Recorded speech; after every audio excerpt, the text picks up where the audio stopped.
Welcome to the show. So it's much better than episode 1. I know. If you are watching on YouTube, it's a whole new setup, baby. This thing is dripping in butter. It's dripping in butter. This is our last fresh milled poppy seed sourdough bagel, and we had to split it top to bottom. Is the child awake? Did you add any notes? No. Did you even look at my notes? No, I didn't even look. Well, take a second to look at them. Why are we recording? This looks so cool. Well, thanks for getting this camera stuff set up. Yeah, it's really nice. Does you make you feel like you are back at the studio? No. Really? It doesn't make me feel like I'm back in the studio. It just makes me feel like you know what you're doing? A little bit. That's what I mean. I just didn't want to puff you and huff you up. Huff you? No, just sniff me up. You're going to get high on your own supply? Yeah. I wrote notes just to keep us on it. You like that? You like my notes? Yeah. This is my brain. I don't know you're like half the podcast. This is about 30 minutes me. We need 30 minutes Nick. Yes, it needs to be equally half and half. Yeah. Okay. I just want to say I'm living up to my part of this deal. You are. On like our first podcast 5 years ago. I'm proud of you. You know what's cool about it is major upgrade from yesterday. Major upgrade. If you're watching on YouTube, that means you're going to see the growth. Yeah. If you're listening, then you're going to want to watch. If you're listening, it's going to sound the exact same. Yeah, that's right, because we're using the same microphones from episode 1. And I kind of like handheld holding them. See, you wanted to use a mic stand. I didn't want to do that. Essentially, we have 2 built-in microphones. These are literally the mic stands right here. You know what joke I always tell people when I'm getting groceries? That's my joke.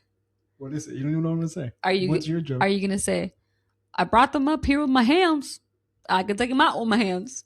Yeah. I need no bags. Anytime somebody asks me, like, you need a bag? I'm like, I got hands. Exactly. Like, oh. Yeah, they're always shocked. They're like, you don't need what do you mean? You need a bag to put the things that you just carried up here with your hands. The lady at Lowe's today was trying to give me a bag for the 1 box of. And you were like, thank you, ma'am. Yeah. And then they look at you like you're crazy when you say no to the bag. Yeah. They're like, oh, please, the environment, honey. The bag's already made. I'm like, yeah, but I don't have to take it home with me and throw it out. Just leave it there. Yeah, these things work just fine. These work fine. And you know what? I kind of have 5 bags in one hand. I do. Knowing you'll put a bag on every single one of those fingers. That's what I'm saying. You're one trip kitty. I'm a one trip kitty. Have I broken plates like that? You've broken many. For the amount of years that I have been one trip kitty, I haven't cracked and broken that many items. You know what I mean? Yeah. Like my record's still pretty good. Well, yeah, because you do it every single day. Let's talk about what was on the table because I have something to share that I used this week. I know what it was. You know what it was? Clabber. That would be a good drop. You like it? Yeah. I'll have to record it. But don't say too many Ks. Well, you could say 2 Ks or more. But not 3. Clabber. Yeah. I used it this week for baking biscuits and I used it in blueberry lemon muffins. The biscuits were delicious. You can certainly tell it's like something's different about these. It tastes like you can't really put your finger on it. Like you would get them at a special place, a special restaurant, and you would go there for those things. Yeah. You'd be like, their biscuits are so good. Exactly. I don't know what it is. But it's the Clabber. It's the Clabber. Yeah. Have you heard of the baking powder company? Clabber Girl? Well, came from Clabber. I don't know if anybody's ever heard of Clabber Girl. Of course you have. You've seen it. The boxes, it has red letters and there's a girl in the front. Clabber Girl is kind of a crazy name. Yeah, it's essentially just fermented sour milk. You take some raw milk. It's got to be unpasteurized. You leave it out on the counter. It will curdle up and ferment and you've got yourself some sour milk. It's going to have a tangy, yogurty, more acidic-y, so probably more like buttermilk. Now, could you just eat that by itself? You know what? Traditionally, yeah. Yeah, like some of the traditional ways how people would use it back in the his days. If you can eat it in a baking thing, you can just eat it by itself. But like people, is it something like people would put in a bowl and just eat like yogurt or what? Yes, we have done this ourselves. We've eaten Clabber? We have. Yeah, when I first started making it. Some of the ways that like I know one of my best friends, she'll just put honey in there and some strawberries and she'll eat it like that. So we tried that. We did it a few times. Yeah, we tried it just like that. It wasn't like my absolute favorite. It's not as good as yogurt. It's not as good as yogurt. Yeah, It's not supposed to be. It's not supposed to be yogurt. Exactly. Yeah. But in a pinch, yogurt also is not sour cream. But if people you're in use a pinch, them, you can use yogurt for sour cream. Exactly. Speaking of sour cream, when raw milk ferments and you've got your cream that will separate from your milk, that top section that's cultured, that's sour cream. That's how you get sour cream. Fresh sour cream is also delicious. It's super good. Yeah, so that was fascinating to be like, oh, that's how you get sour cream. What's the stages? Sour cream. Do you know off the top of your head? What stages for what? Stages of like fermentation for products. Like to start is cottage cheese, and then it goes to sour cream, then it goes to No, so I'm just cottage. throwing out dairy products. Yeah, cottage cheese is a process. Okay. But to get cottage cheese, you're not leaving milk out to like cottage. It doesn't do that. Do you have to put it in a cottage? Yeah, a little farmhouse, and you say, "Cod cheese come from my cottage," and then it appears. Yeah, no, but from Clabber itself. So I think like today in the 2020s, people in the modern world, since things are not cultured and fermented and like all that stuff, Wow. people will have to That's use some sort of acid to make a farmer's cheese or cottage cheese. I'm talking about this like an expert. I'm really not, but I've done it a handful of times to know that if you want to make a quick farmer's cheese, you'll take your milk, you'll heat it up, and you'll add some sort of vinegar for the curds to separate from the whey. Well, when you use Clabber for it, you're not doing that because it's already fermented, it's already cultured. So you just heat it up very gently on the stovetop, and it will naturally separate the curd from the whey. And then you've got your traditionally made cottage cheese, which I believe is a process, not necessarily like a type of cheese, something like that. That's what the internet taught me. I will tell you that. And it was really good. That the farmer's cheese was really good. Fresh. It's kind of like queso fresco, like it kind of is like that. The more you strain it out, cheese that you put on the tacos, which is awesome as well. Right. It's just a cheese product, right? But I mean, what better way to eat it than homemade out of raw milk? Exactly. So that's super good. And then the cottage cheese. I never grew up eating cottage cheese. Me either. It always looked kind of weird to me. Same. I was like, what is that? I was a little nervous to try it. Yeah. I made it. Especially because like on the home fermented things. Yeah, it freaks you out a little bit still. I had food poisoning once. I know. See, I've never had that. I've never had that. So I'm like all into trying all the food things. I'm all about fermenting some pickles and carrots. And I'm like, I don't know how to do this. I'll eat that for sure.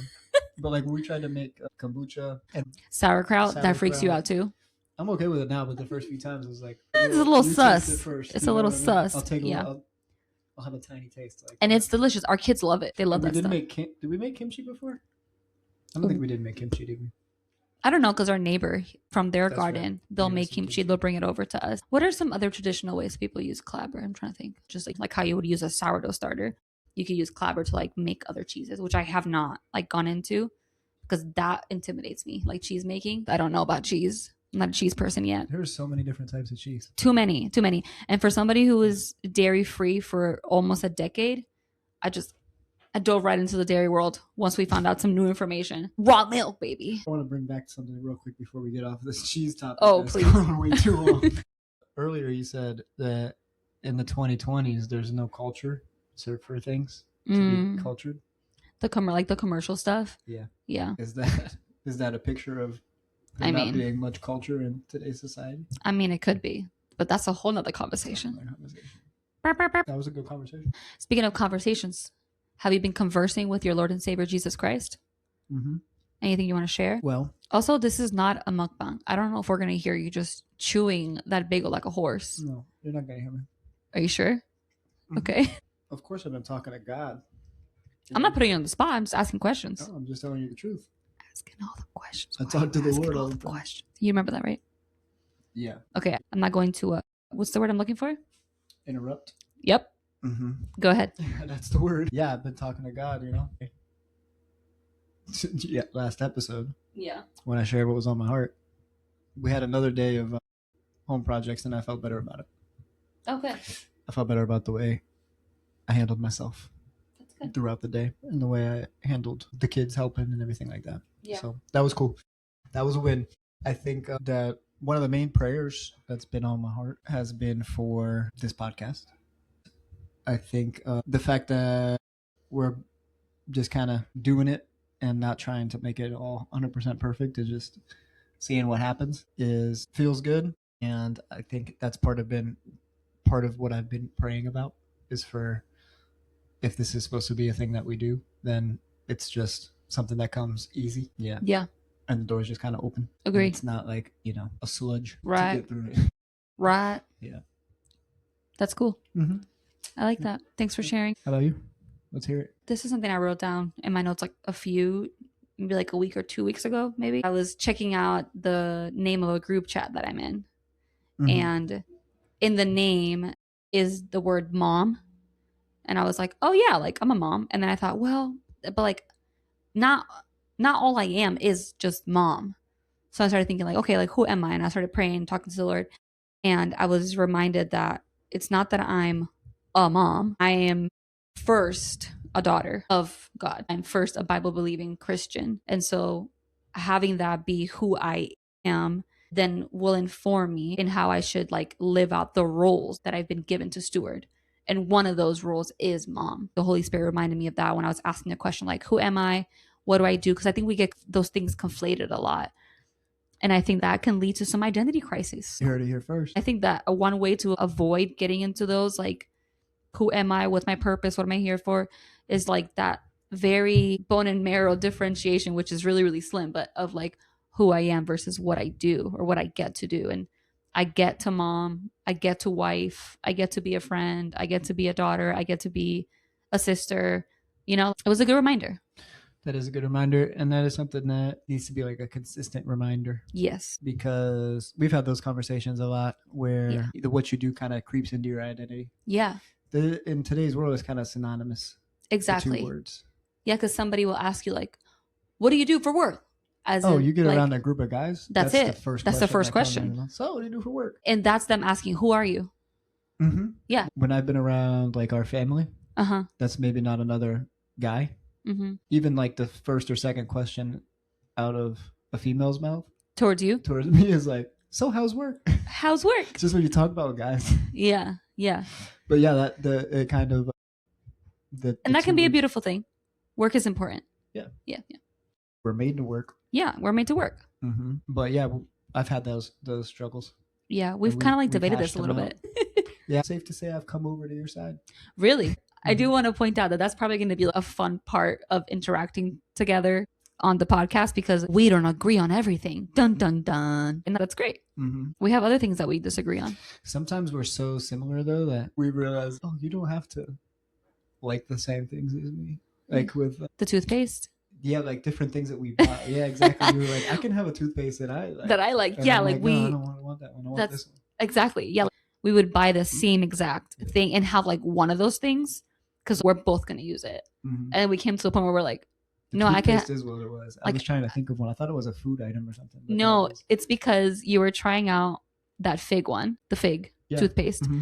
And you had the powder one, right? And I wanted to try out this remineralizing tooth powder. And Nick was like, I don't like this. And I was like, it's not for you. It's for me. You don't have to use it. Yeah, and I was like, brushing with mud. Now we've got like 4 toothpastes. I know. I don't know how that happened. I know. All different brands. Yeah, and guess what? None of can you find at a regular old store. Nope. And that's all right. None of them are Crest. None of them are cool. Nope. A bunch of crunchy, non-toxic, clean toothpaste brands. And I wouldn't want it any other way, honestly. Mm-hmm. Brushing with the best. Fluoride? Don't know her. Mm-hmm.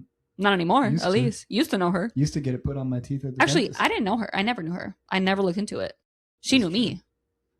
Oh, yeah. She knew everybody. She knew everybody. She was even the frogs. One of those people. Yeah, she was one of those people who had a billion friends. Yeah. But nobody really knew her. Exactly. Mm-hmm. Yeah. Okay, so I want to hear your perspective on hobbies. Are they helpful? Are they stressful? Yeah. Yikes. Hobbies are both. Me and hobbies go way back. I got a rough relationship with hobbies. I used to love having hobbies to do, having things to do. And then when we were just getting married. Yeah. And I was trying to become successful on my own thing. Then I had no time for hobbies. So I hated them because some of my other friends had hobbies and they would get together. We would get together at places and they would be talking about the things that they do. And I would just be like, how do you guys have time for hobbies, dude? I don't have time for anything other than like trying to do some work for people. Trying to convince people to give me an opportunity to do some work for them. Yeah. You're talking about the season of our lives where my mom was like, how are you going to take care of my daughter? Yeah, you just quit your 9 to 5 to start your own business? Yeah. I remember that time when she was trying to be helpful and helped us or was guiding us to like make a budget. And I remember saying, we can't make a budget because we don't have any money to budget. Step one of making a budget is having any money available to make a budget. to allocate. Which isn't totally true because what you need to do with your money no matter how much you got. But right.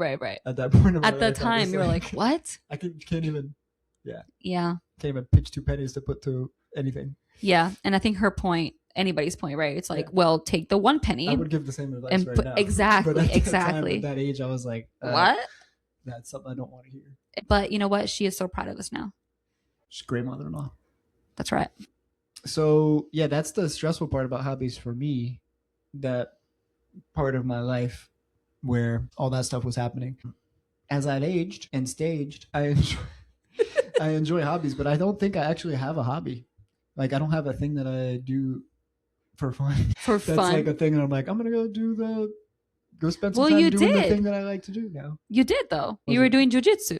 Yeah, I wouldn't say it was a hobby though. That was more like exercise. That was the thing to quench my need to do some exercise. Yeah, that's true. I did enjoy it. That's true. It was definitely a fun way to exercise, and I would like to go back and get back into it after the newest baby gets a little bit older. Sometimes I'll make some. I say it like I've done it recently, but make some music, make some beats. Yeah, it's been a while. In like probably a year and a half, maybe. Yeah, it's been a while.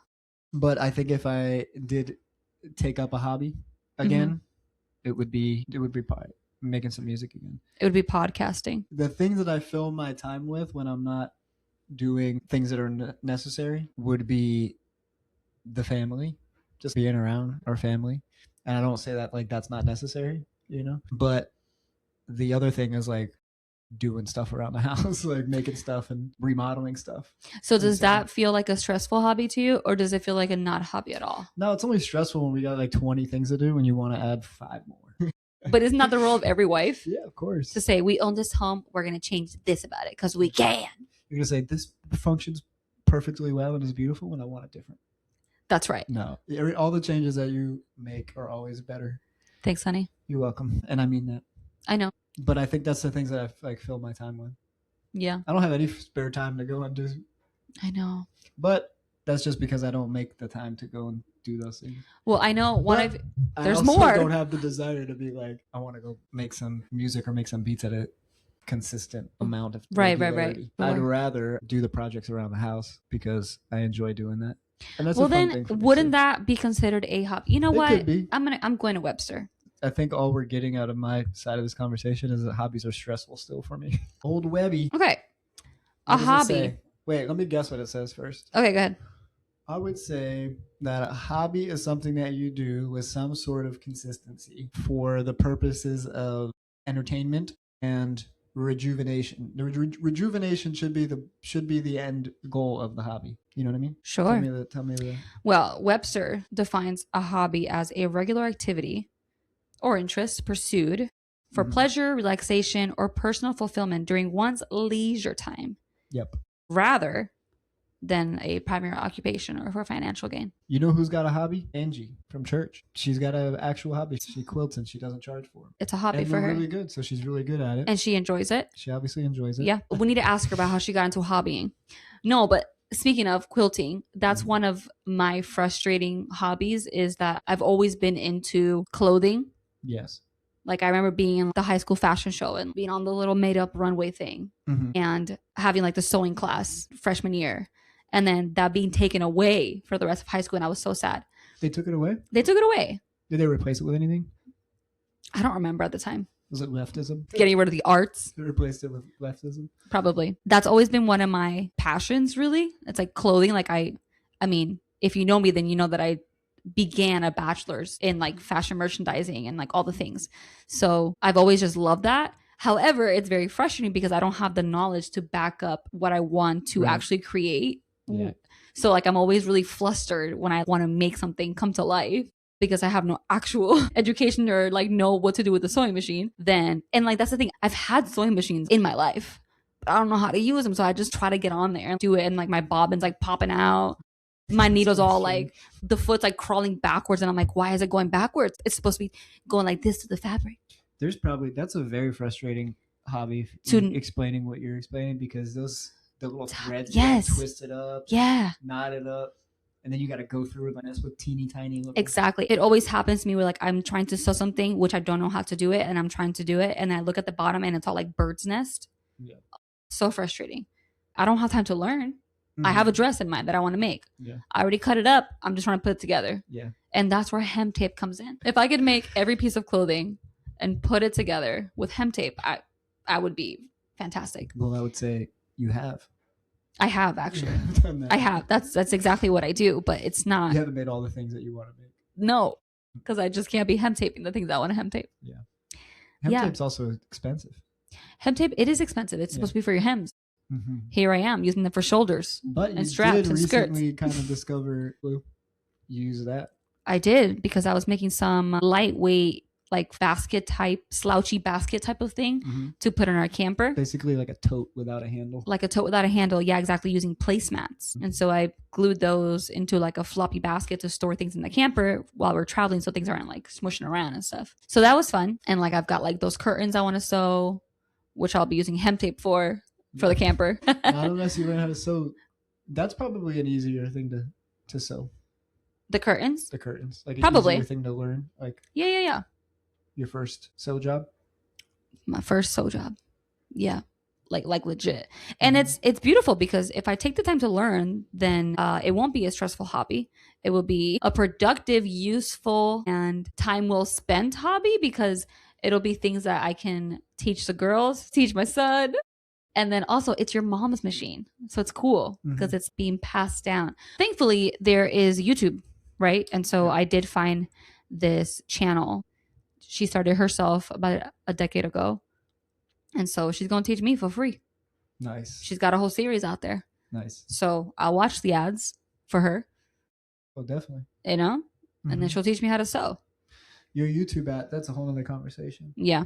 And you know what's great about it? I want to be able to like make my own wardrobe with the fabrics I want. But that's something that I'm learning while watching that series. How many are there, There's like 5. Oh, that's not bad. Not bad. I thought you were going to say like 30 or 40. No. There's like 5. You can learn how to sew in 5 hours. I'll keep you posted. Yeah. Hobbies, stressful or helpful? So far, they've been stressful. But when you learn it, it will be helpful. Yes. Actually helpful.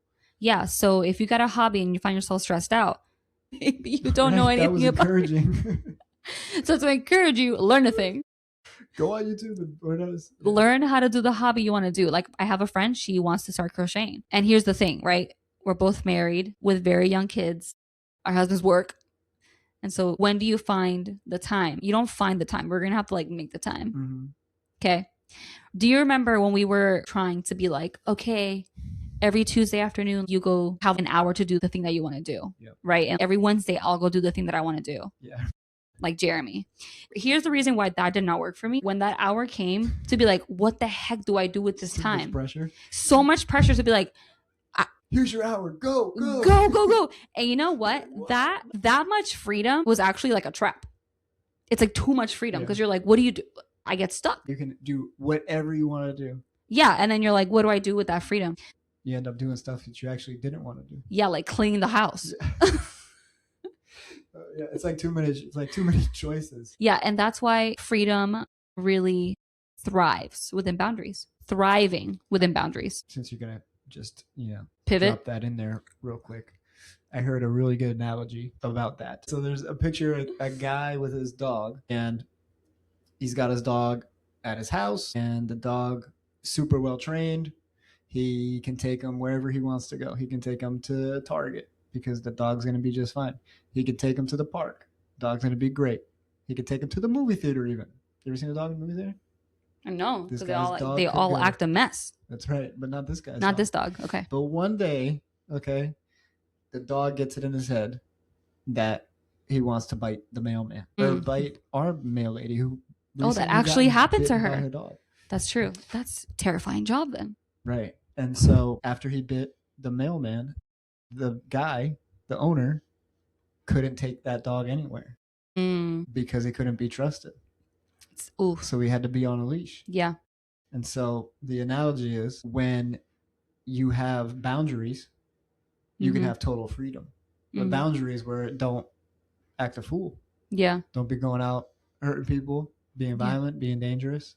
Yeah. So the dog had told he can go wherever he wanted to go.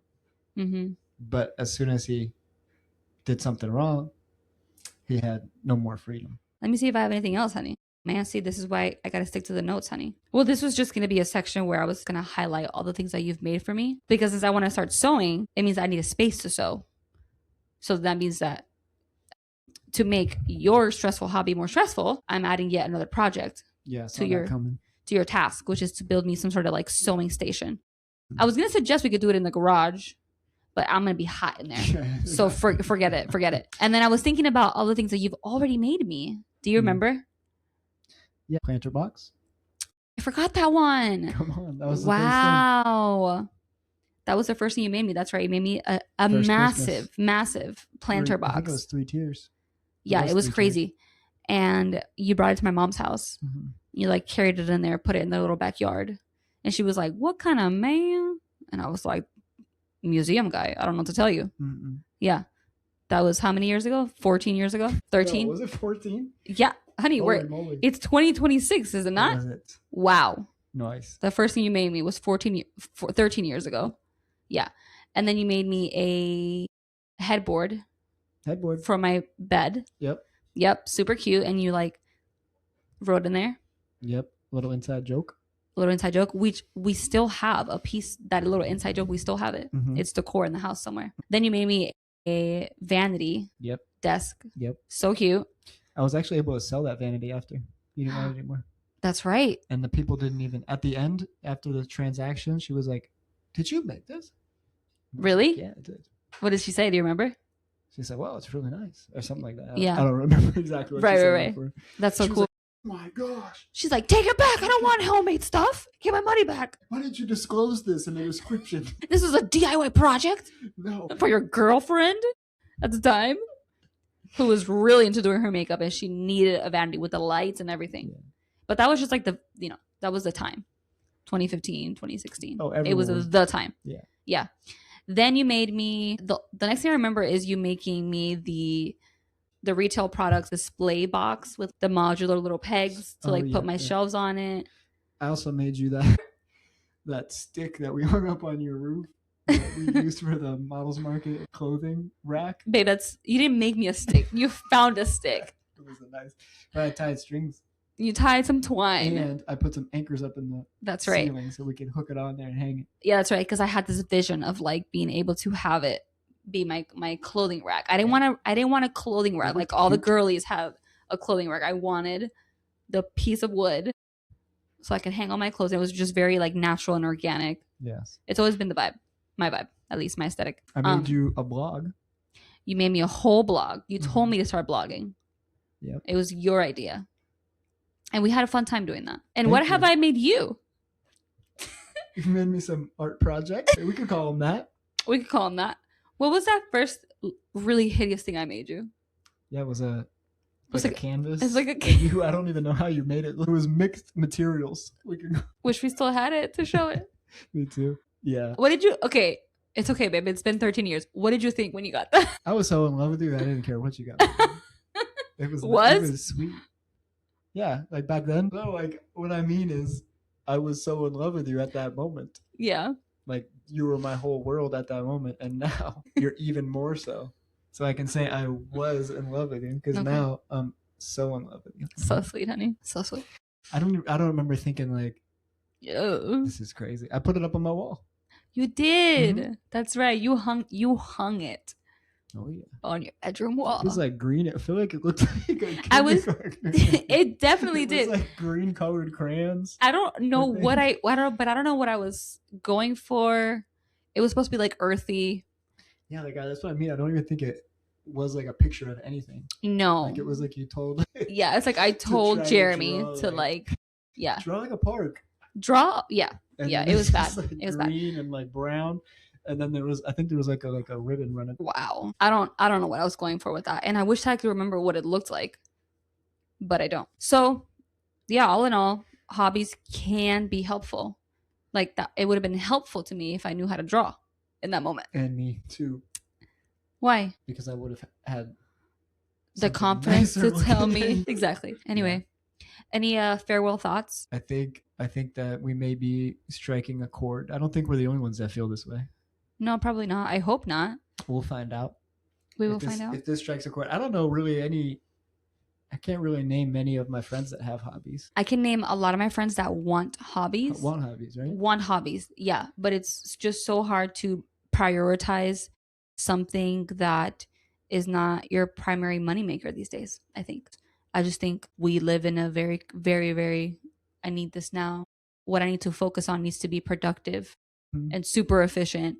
And if it's something else just for fun, like I don't have time for that. You know, I bet the hobbies that a lot of people have is reading. Yeah, I've been Because reading. I know some readers. Yeah, I've been reading more. Yeah. And I'm wanting to get away from my audiobooks because I have so many audiobooks that are started and none of them are finished. But I did get a few physical books over Christmas. Every time I have a quiet time with the kids during the day, I'm picking up like the same That's book. nice. I love audiobooks, but I don't remember any of them. Exactly. That's the problem. Yeah. Yeah, that's the problem. I also listen to them at like when I'm falling asleep. I'll go into it knowing like I'm going to read this, listen to this, and I'm going to keep 5% of it.